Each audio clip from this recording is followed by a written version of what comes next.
एक ऐसा विशिष्ट जीवन था कि मेरे को लगा कि हमको अगड़े और पिछड़े की परिभाषा को परिवर्तित करना चाहिए। क्या शहर में रहने वाला पढ़ा लिखा वह वर्ग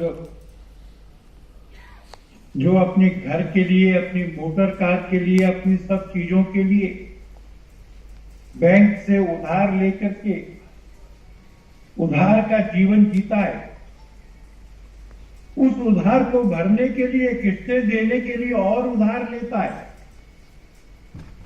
और घर में सामान भरा हुआ दिखे पर सिर पर ऋण का बोझा खड़ा रहे, सारी कमाई अपने ऊपर खर्च हो जाए, सामने वाले फ्लैट में कौन रहता है ये पता नहीं हो, तो हम जिनको विकसित कहते हैं वो तो पिछड़े हुए हैं।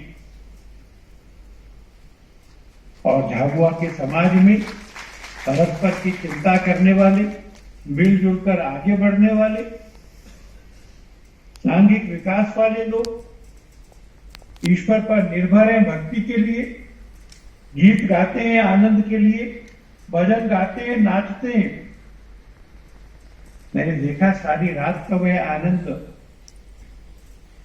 तो मैं महेश जी का, हर्ष जी का ऋणी हुआ कि उन्होंने मुझे यह सब देखने का अवसर दिया।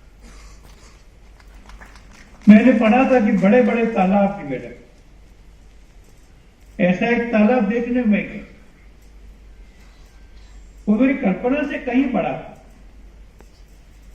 3-4 पहाड़ों के बीच की सारी जमीन को खोदना, खोद करके काली मिट्टी से भर के दबाना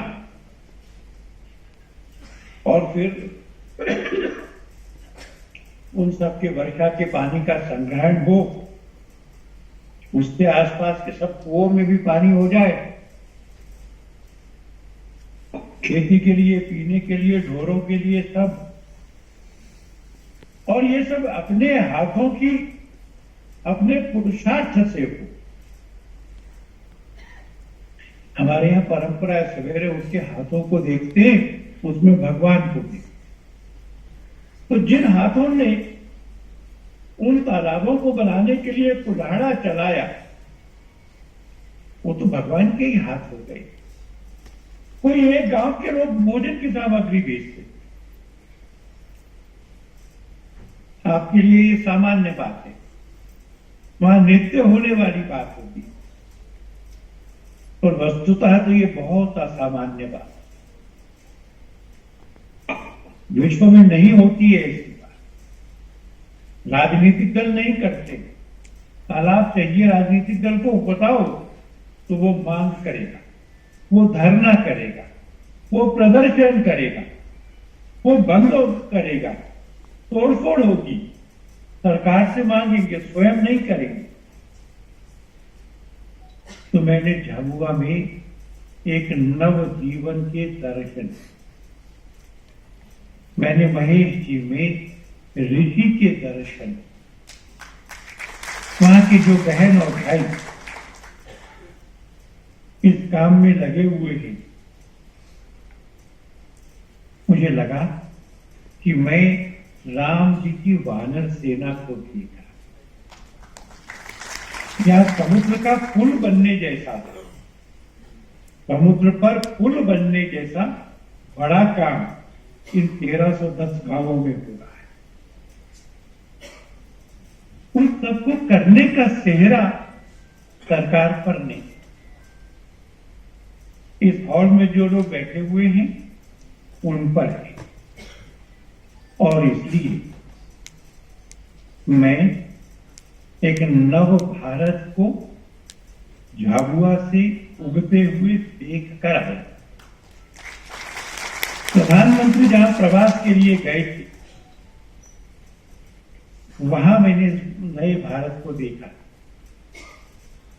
तात्या भीड़ के प्रतिमाओं में देखा हमारे स्वत्व का जागरण, हमारे भाव का जागरण, अपना विकास खुद करने का संकल्प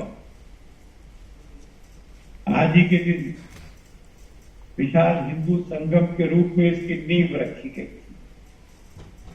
आज यह वट वृक्ष बन गया है।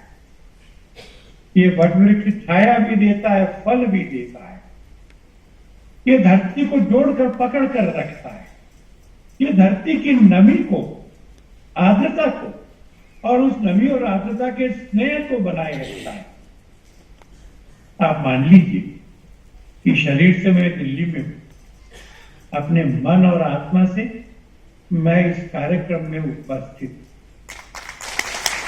और इसी पुण्य भाव में मैं भी अब गान कर रहा हूं, मैं भी स्नान कर रहा हूं, जिसको आप सबने पत्थर फोड़ करके, पहाड़ तोड़ करके अपने परिश्रम से बनाया है।